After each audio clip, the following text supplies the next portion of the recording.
साल से फसल बिगड़ रही थी। बादल समय पर पानी नहीं देते थे।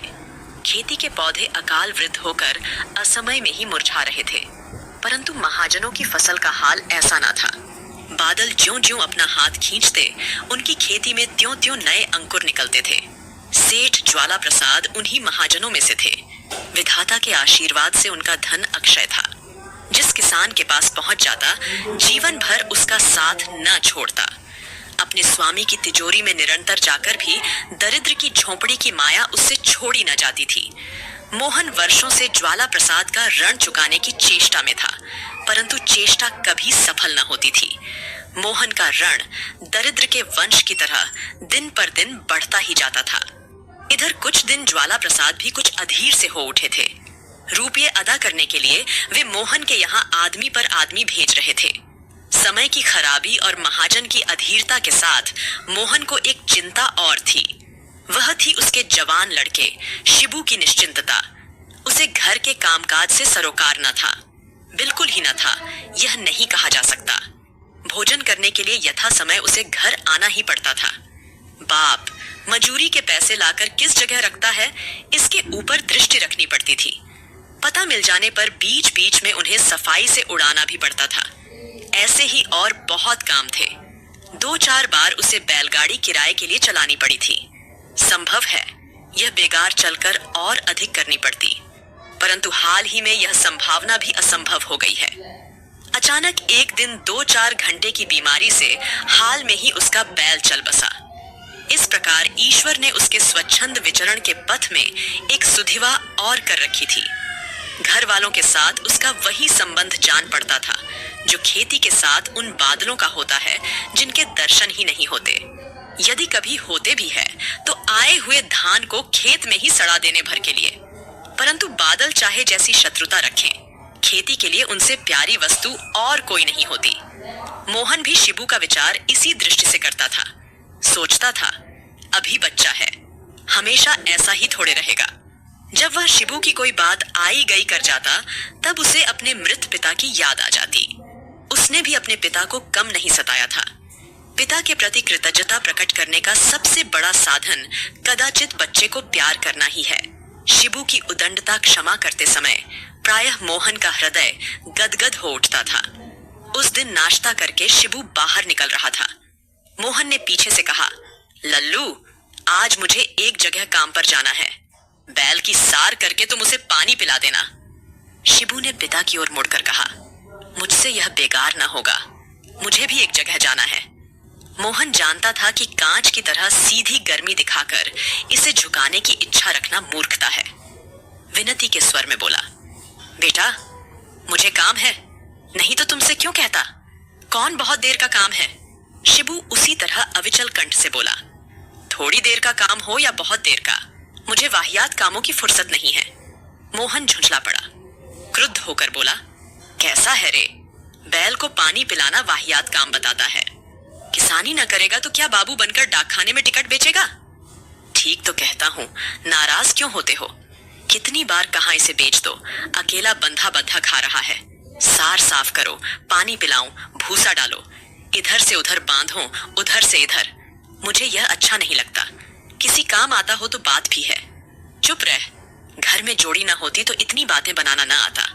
बैल किसान के हाथ पैर होते हैं, एक हाथ टूट जाने पर कोई दूसरा भी काट नहीं डालता। मैं इसका जोड़ मिलाने की फिक्र में हूँ और तू कहता है बेच दो। दूर हो, जहां जाना हो चला जा, मैं सब कर लूंगा। जा तो रहा ही हूँ, मैं कुछ ऐसा दबैल नहीं हूँ। यह कहता हुआ शिबू घर के बाहर हो गया। मोहन कुछ देर ज्यों का त्यों खड़ा रहकर बड़बड़ाता हुआ उठा और जाकर बैल को थप्पथ पाने लगा। शिबू ने उसकी जो अवज्ञा की थी, मानो उसकी क्षति पूर्ति करने के लिए अपने हृदय का समस्त प्यार डालने लगा। उस दिन मोहन ने सार की सफाई और अच्छी तरह की। बैल को पानी पिलाने ले गया तो सोचा, इसे नहला दूं। उजड़ लड़के ने बैल का अपमान जो किया था, उसे वह अंतस्तल तक से धो देना चाहता था।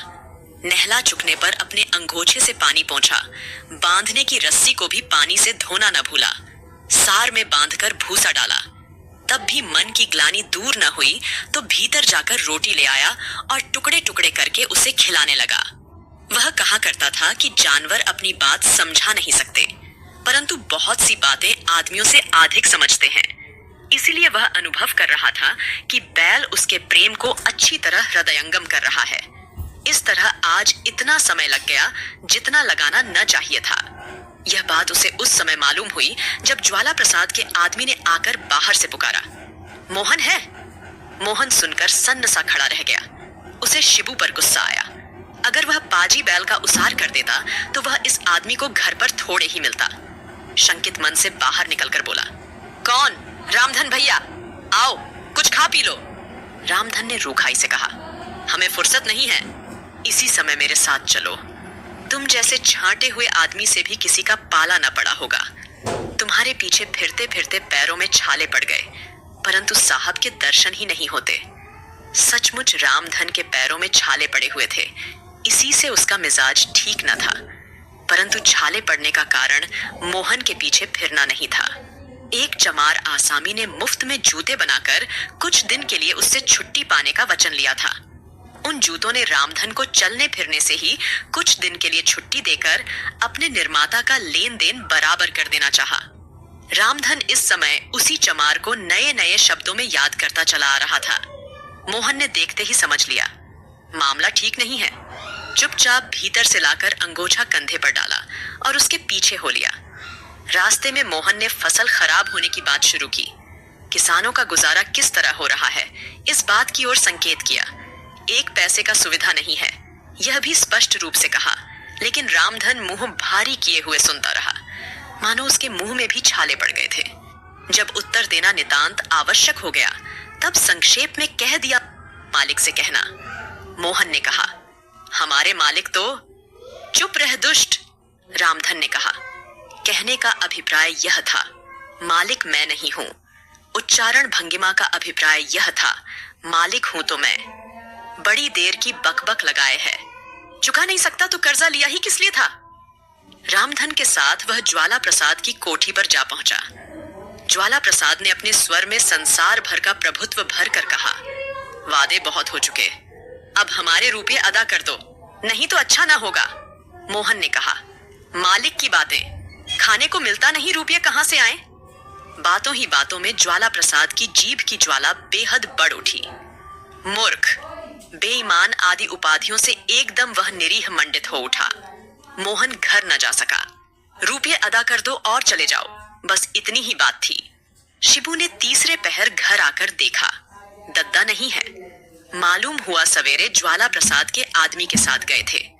दोपहर की रोटी खाने भी नहीं आए। शिबू झपाटे के साथ घर से निकलकर ज्वाला प्रसाद के यहाँ जा पहुंचा। पिता को मुंह सुखाए पसीने पसीने एक जगह बैठा देखा। बोला, चलो आज रोटी नहीं खानी है। आवाज सुनकर दूर से ज्वाला प्रसाद ने कहा, कौन है शिबुआ?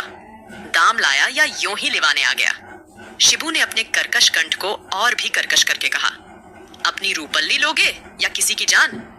अरे कुछ तो दया होती। बूढ़े ने सवेरे से पानी तक नहीं पिया। तुम कम से कम 4 दफे भोजन ठूंस चुके होगे। मोहन अपने लड़के का ढंग देखकर घबरा उठा।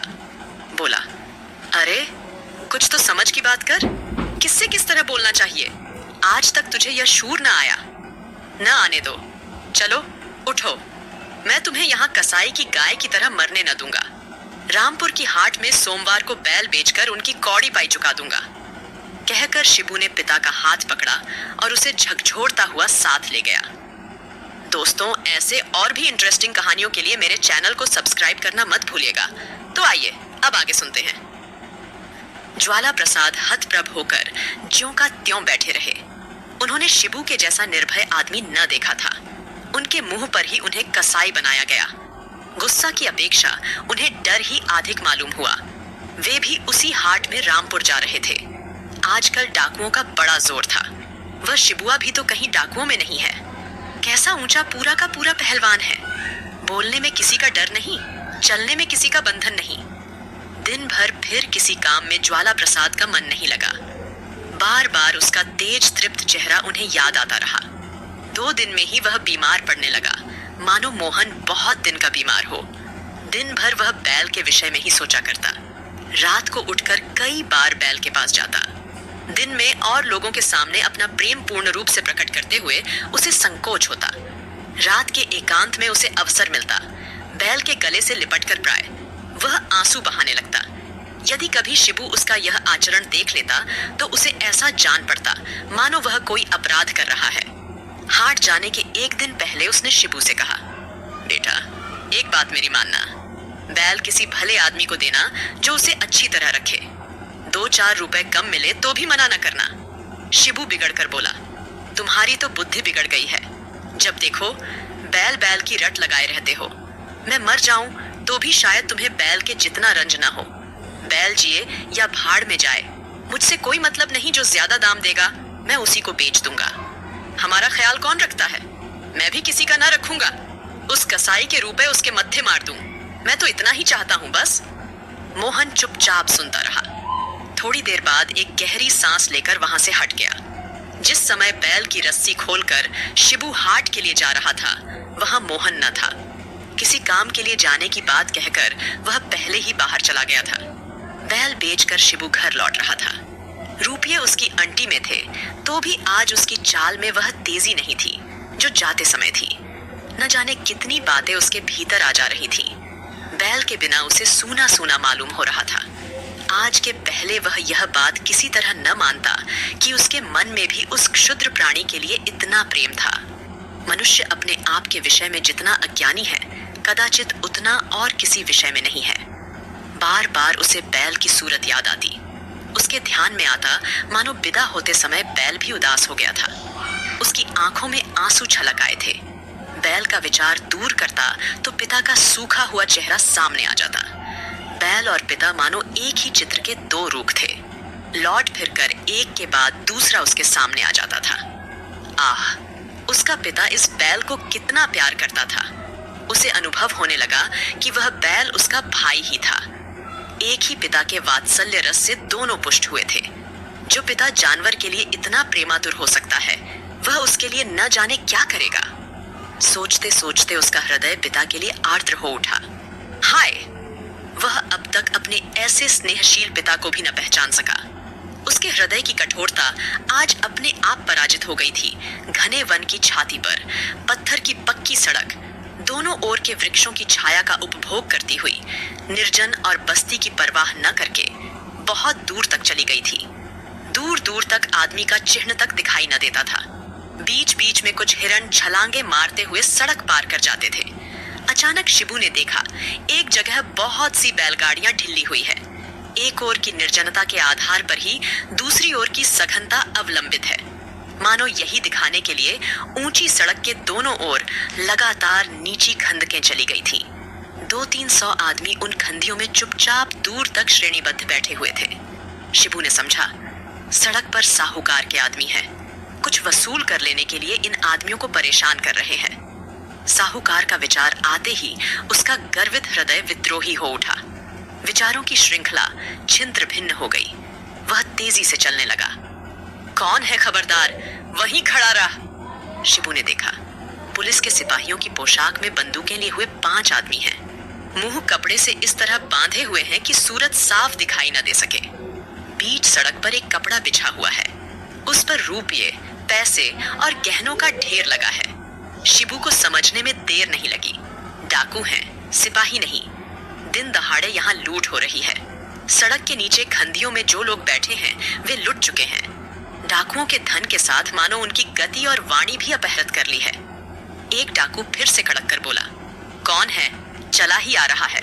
खड़ा हो जा, रख दे जो कुछ तेरे पास हो। शिबू ने देखा अब रुपये जाते हैं। उसे रुपयों का मोह कभी न था। रुपया पैसा उड़ाना ही उसका काम था। परंतु ये रुपए किस तरह आए हैं, यह बात वह अभी अभी अनुभव करता आ रहा था।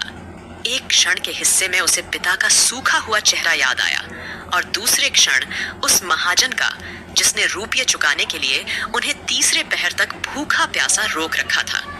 ज्यादा विचार करने का अवसर न था। वह छाती तान कर खड़ा हो गया।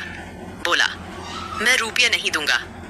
बोलने वाला डाकू शिबू का सुदृढ़ कंठ स्वर सुन स्तंभित हो गया। इतने आदमी अभी अभी लूटे गए हैं, इस तरह तो कोई नहीं कह सका।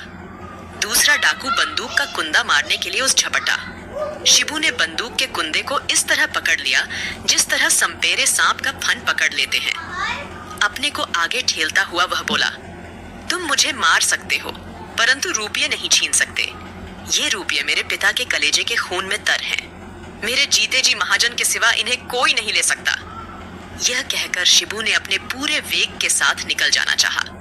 तब तक 5 डाकुओं ने घेर कर उसे पकड़ लिया। वह उच्च कंठ से फिर चीत्कार कर उठा, छोड़ दो, मैं रुपया नहीं दूंगा। शिबू का चीत्कार सुनकर लुटे हुए लोग खंदियों में उठकर खड़े हो गए। देखने लगे कौन है जो प्रत्यक्ष मौत का सामना कर रहा है। डाकुओं ने एकदम देखा, वे केवल 5 और 200-300 आदमी उनके विपक्ष में उठ खड़े हुए हैं। उन्हें विस्मय करने का भी अवसर न मिला कि उन्होंने बंदूक के बल पर एक-एक 2-2 करके इतने आदमी कैसे लूट लिए हैं। यदि ये उजड़ू की तरह बिगड़ खड़े हों तो कौन इनका सामना कर सकता है। भय और साहस संक्रामक वस्तुएं हैं। शिबू का साहस देखकर उधर लुटे हुए लोगों का भय भी दूर हो रहा था। देखने तक का समय न था, परंतु डाकुओं ने स्पष्ट देख लिया। एक साथ सब लोगों के भाव बदल गए हैं। उन लोगों में से कुछ खंदियां पार करके सड़क तक भी नहीं आ सके कि डाकू बंदूकें हाथ में लिए हुए द्रुत गति से सड़क के नीचे उतर गए। लूट का माल उठाने में समय नष्ट करने की अपेक्षा अपने प्राण लेकर भागना ही उन्हें अधिक मूल्यवान प्रतीत हुआ। थोड़ी ही देर में वे लोग आंखों से ओझल हो गए। लोगों ने आकर शिबू को चारों ओर से घेर लिया। अधिकांश स्त्री, बच्चे और पुरुष अब तक भय के मारे कांप रहे थे। रोग की तरह दूर हो जाने पर भी भय शरीर को कुछ समय के लिए निःशक्त कर रखता है। स्त्रियां शिबू को आशीर्वाद दे रही थीं। बेटा, तेरी 1000 उम्र हो। परंतु शिबू इस समय भी अपने आपे में न था। वह सोच रहा था कि इनमें अधिकांश ऐसे आदमी हैं जो रुपये के लिए बुरे से बुरे काम कर सकते हैं। रुपया ही इनका सब कुछ है। उसी को इन्होंने इस प्रकार कैसे लुट जाने दिया। भीड़ में से एक आदमी निकलकर शिबू के पास आया। बोला, कौन है? शिबू, तुमने आज इतने आदमियों को? शिबू ने देखा, ज्वाला प्रसाद सामने खड़ा है। शरीर पर धोती के सिवा कोई वस्त्र नहीं। डाकुओं ने रुपये पैसे के साथ उसके कपड़े भी उतरवा कर रखवा लिए थे। उसे देखते ही उसका मुंह घृणा से विकृत हो उठा। अंटी से रुपया निकालकर उसने कहा, बड़ी बात, शिबू तुम्हें आज यही मिल गया। लो, अपने रुपये चुकते कर लो। अब लुट जाए तो मैं जिम्मेदार नहीं। दोस्तों, सियाराम शरण गुप्त जी की यह कहानी यहीं खत्म होती है। और भी इंटरेस्टिंग कहानियों के लिए प्लेलिस्ट पर जाना मत भूलिएगा। आने वाली कहानियों के लिए लाइक, सब्सक्राइब जरूर कीजिए। सुनने के लिए धन्यवाद।